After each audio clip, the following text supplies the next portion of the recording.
Stop అన్న గంటకు నువ్వెలా చెప్పగలుగుతావు? రివ్యూవర్కి పైరసీకి తేడా ఏమొచ్చింది? మంచి సినిమా అయితే ఆటోమేటిక్గా ఆడుద్ది. మనలాంటి వాళ్ళు మంచి సినిమా ఇది బాగుంది అని చెప్తే బాగుంటుంది. మంచి సినిమా బాగాలేదంటే ఎందుకో కోపం వచ్చింది, వీడియో చేస్తున్నాను.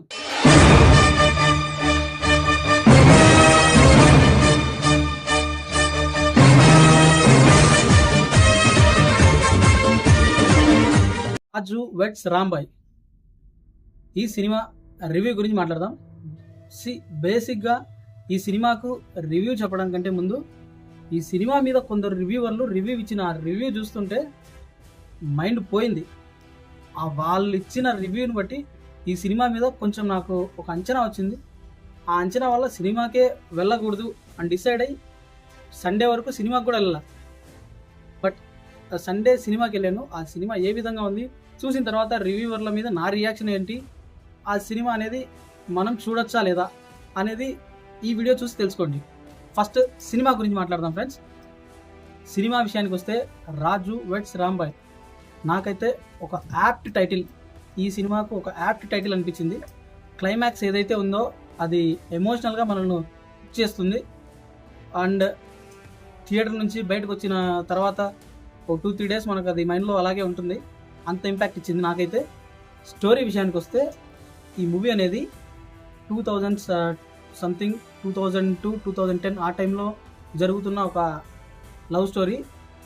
మంచి నోస్టాలజిక్ ఫీలింగ్ ఇచ్చే సినిమా. ఎలాగంటే అప్పటివి చాలా వరకు అప్పటి మనం ఏవైతే కొన్ని ఇంపార్టెంట్వి మన 90s కిడ్స్కి బాగా గుర్తుంటాయి. 90s కిడ్స్కి గుర్తున్న ఎలిమెంట్స్ అన్నీ చాలా వరకు వాడారు. అండ్ ఫస్ట్ టైటిల్ కంటే ముందే ఒక పోస్టర్ వస్తుంది ఆ లవ్ స్టోరీస్ హీరోస్ మీద. ఆ పోస్టర్తోనే ఈ లవ్ స్టోరీ ఇలా ఉండబోతుంది, అసలు ఎలా సినిమా టేకప్ చేశాడు అని డైరెక్టర్ మనకు కొంచెం నీట్గా ఫస్ట్లోనే మనకు ఎలా తీయబోతున్నాడు సినిమా అనేది క్లియర్గా చూపించుకొని తర్వాత మనకు మూవీ చూపించాడు. అదైతే ఎక్సలెంట్గా ఉంది. సినిమా విషయానికి వస్తే సేమ్ ఇద్దరు లవ్ స్టోరీ. మామూలుగా అయితే లవ్ స్టోరీలు ఎలా ఉంటాయి, మేబీ ఒక రిచ్ ఉంటారు, ఇంకొకరు పూర్ ఉంటారు, లేదా ఇద్దరు పూర్ ఉంటారు, లేదా ఇద్దరు రిచ్ ఉంటారు. ఇందులో పూర్ అంటే లోయర్ క్లాస్లో ఉండే లవ్ స్టోరీ. లోయర్ క్లాస్లో ఉంటే ఇవి పరువు హత్యలు అనేవి ఉండవు అని సమ్ కైండ్ ఆఫ్ ఆడియన్స్కి ఉంటుంది కదా. అటువంటివన్నీ క్లియర్ చేసి లోయర్ అయినా హయ్యర్ అయినా, అదే అప్పర్ క్లాస్ అయినా లోయర్ క్లాస్ అయినా పరువు హత్యలు అనేవి ఉంటాయి. అది ఏ విధంగా ఉంటాయి అనేది మనకి ఈ సినిమాలో క్లియర్గా కళ్ళకు కట్టినట్టు చూపించాడు. కొందరు చెప్పినట్టు టేకింగ్ బాగాలేదు, రైటింగ్ బాగాలేదు అని అవన్నీ పక్కన పెడితే సినిమా మనకు తను ఏ కంటెంట్ అనుకున్నాడో అది మనకు క్లియర్గా డెలివర్ చేయగలిగాడు. సో ఫస్ట్ ఈ సినిమా గురించి మాట్లాడితే ఈ సినిమాలో యాక్టర్స్ గురించి మాట్లాడాలి. మెయిన్గా 3 క్యారెక్టర్స్. విలన్గా ప్లే చేసిన చైతు జొన్నలగడ్డ గారు, అండ్ నెక్స్ట్ హీరోయిన్ తేజస్విని గారు, అండ్ నెక్స్ట్ అఖిల్ రాజ్, మన హీరో క్యారెక్టర్ ఏదైతే ఉందో అది ప్లే చేసిన అఖిల్ రాజ్. వీళ్ళు ముగ్గురు క్యారెక్టర్ అయితే అద్భుతంగా చేశారు.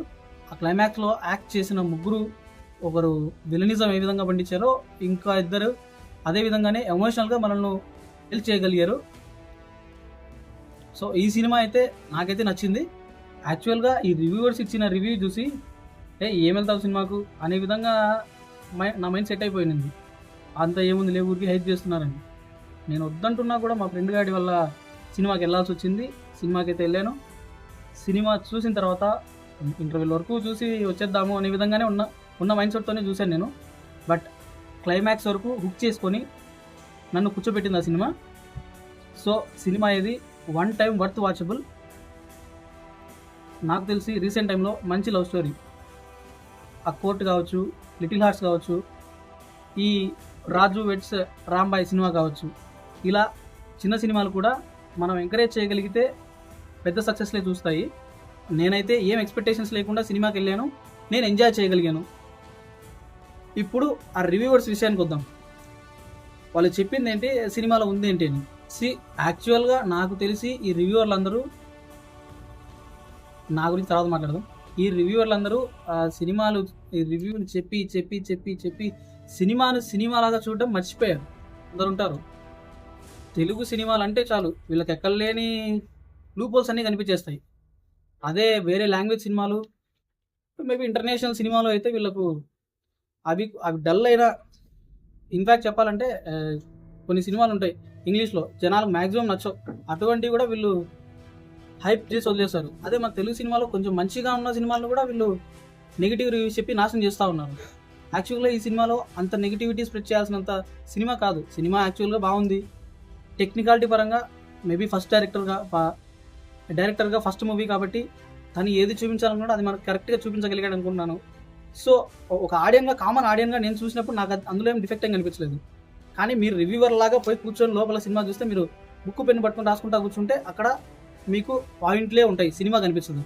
ఒక ఆయన అంటాడు, అబ్బే చాలా వీక్ రైటింగ్, చాలా స్లో నెరేషన్, అసలు ఎన్ని సినిమాలు చూసాం ఇలాగా అని ఓ సొల్లు. ఇంకొక ఆయన అంటాడు, ఇంగ్లీష్లో ఇద్దరితోనే సూపర్ పీక్ స్క్రీన్ రైటింగ్తో సినిమా తీశారంట. ఆ టమోటాలు ఏవో వాళ్ళకి ఇచ్చుకోండి సార్, నాకెందుకు ఈ చిన్న సినిమాలు మీరు కూని చేయడం ఎందుకు?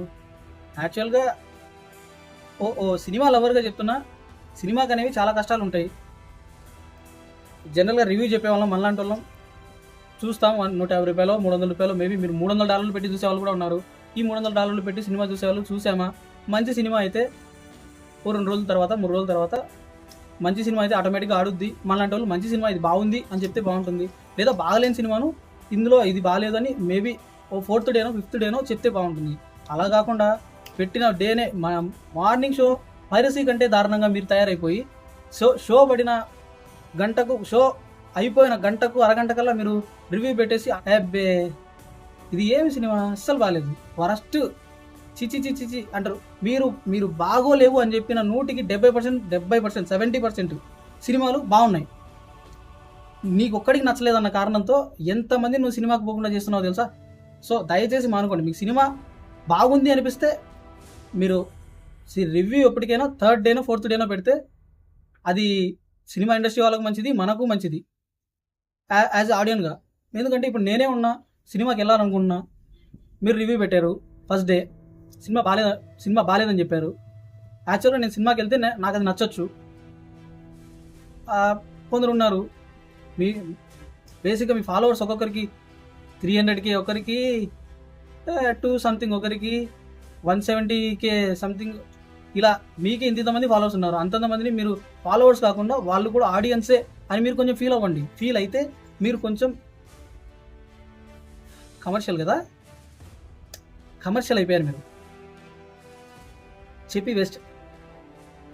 సో అది గాయ్స్, రివ్యూవర్స్ను నమ్మకుండా మీరు మంచి సినిమాలు వస్తే సపోర్ట్ చేయండి. ఎందుకంటే నేను సినిమా అంటే నాకు ఎందుకో బ్రో నాకు సినిమా అంటే కొంచెం పిచ్చి. మంచి సినిమా బాగాలేదంటే ఎందుకో కోపం వచ్చింది, వీడియో చేస్తున్నాను. సినిమా అయితే బాగుంది, మంచి సినిమా, రివ్యూలకైనా నేను చెప్పేది అదే. ఇన్ఫ్యాక్ట్ నేను కూడా ఇప్పుడిప్పుడే రివ్యూవర్ అవుతున్నా, రివ్యూలు చెప్తున్నా. నా రివ్యూ నచ్చితే ఫాలో చేయండి, నచ్చితేనే చూసుకుందాము. నేను చెప్పే రివ్యూ నచ్చకపోతే ఓకే చెప్పండి, రివ్యూ నచ్చలేదు అని. నాకు సినిమా నచ్చితేనే నచ్చిందని చెప్తా, లేకపోతే లేదు. నేను ఫస్ట్ మీకు నేను తెలిసిన 100 మంది తెలుసుంటానేమో, నాకు 100 మంది సబ్స్క్రైబర్ లేనప్పుడే ఓదిల 2 మూవీ నాకు నచ్చలే. ఎందుకు నచ్చలేదో కొంచెం క్లియర్గా చెప్పా. టెక్నికల్ పరంగా నేనేదో చించేసాను, తోపేశాను అలా కాకుండా నాకు నచ్చింది. ఒక కామన్ ఆడియన్, $100, $150 పెట్టే కామన్ ఆడియన్ ఎలా చెప్పగలుగుతాడో నేను అదే చెప్పా. ఎందుకంటే మీకు అర్థం అవుతుంటుంది ఇప్పటికే నా వీడియో నేను ఎంతవరకు చెప్పగలుగుతున్నాను. ఈ సినిమాల పట్ల నాకున్న ఇంట్రెస్ట్, టెక్నికల్ ఆస్పెక్ట్స్ మీద నాకున్న నాలెడ్జ్ మీకు అర్థమై ఉంటుంది. వాటి పరంగా నేను మీకు ఎంత డెలివర్ చేయగలుగుతున్నానో మీకు అర్థమైతే ఆ రివ్యూల మీద నా కోపం మీకు అర్థమవుతుంది. అంతేగాని రివ్యూలు చెప్పడం తప్పు కాదు, చెప్పొచ్చు. ఫస్ట్ డే సెకండ్ డేలో మీరు పెట్టేసి అప్పుడు మీకు ఒక రివ్యూవర్కి పైరసీకి తేడా ఏమొచ్చింది? నువ్వు రివ్యూ చెప్తున్నావు, బయటకు వచ్చేసి సినిమాలు ఇది ఉంది ఇది లేదని చెప్పేస్తున్నావు. కొందరు ఉంటారు వాట్సాప్ స్టేటస్లో పెట్టేస్తారు. టోటల్గా మీరంతా స్క్రాప్. ఒక రివ్యూ అనేది 3rd డే చెప్పు, అయితే నీ రివ్యూ సినిమాకు పనికి వస్తుంది. బాగుంటే సినిమాకు పనికి వస్తుంది, బాగాలేకపోతే ఆడియన్కి పనికి వస్తుంది. ఒక రివ్యూవర్ అనేవాడు అలాగే ఉండాలి తప్ప పెట్టిన వెంటనే వచ్చేసి సినిమా బాగుంది బాగాలేదు అని నువ్వు షో పడిన గంటకు నువ్వెలా చెప్పగలుగుతావు? Baahubali 2 days worst talk, 3rd day click అయింది. సాక్షాత్తు మన ఇంటర్వ్యూలో డైరెక్టర్, హీరో, ప్రొడ్యూసరే చెప్తున్నారు. సో ఇప్పుడు మీరు ఫస్ట్ డే లేసి సినిమా బాగాలేదంటే నా బాహుబలి కూడా బాగాలేనట్ట. లేకపోతే మేబీ బాహుబలి బాగాలేదంటే మేబీ అంతటి గనులు కూడా ఉన్నారు, బాహుబలి కూడా బాగాలేదన్నటువంటి గనులు కూడా ఉన్నారు మీలో. సో ఇలా మాట్లాడుతూ ఉంటే నాకు okay friends.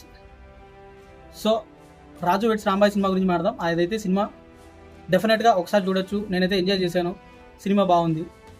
So reviewers and piracy ఇప్పుడు జరుగుతున్న దాన్ని బట్టి అవి రెండు సేమ్ అనిపించాయి, అందుకే నేను రివ్యూలు చెప్తున్నాను. సినిమా అందరికీ నచ్చుద్ది అని మాత్రం చెప్పను నేను, నాకు నచ్చింది. మేబీ కొందరికి నచ్చవచ్చు, కొందరికి నచ్చకుండా అస్సలు నచ్చకపోవచ్చు. మీ ఒపీనియన్ అనేది, నా ఒపీనియన్ మాత్రమే నేను చెప్పగలిగాను. మీరు సినిమా చూస్తే మీకు అర్థం, మీ ఒపీనియన్ ఏదో మీకు అర్థమవుతుంది. ఈ రివ్యూ నచ్చినట్టయితే నా వీడియోని లైక్ చేసి కామెంట్ చేసి షేర్ చేయండి ఫ్రెండ్స్. ఇంకా నాకు జస్ట్ 1K అన్నా ముందు క్రాస్ చేద్దాము. సో ఈ వీడియో నచ్చితే లైక్ చేసి కామెంట్ చేసి షేర్ చేయండి ఫ్రెండ్స్. రాజు వెడ్స్ రాంబాయ్ సినిమా మీకు ఎలా అనిపించిందో కామెంట్స్లో చెప్పండి ఫ్రెండ్స్. ఈ వీడియోకి ఇంతే guys, thanks for watching, signing off.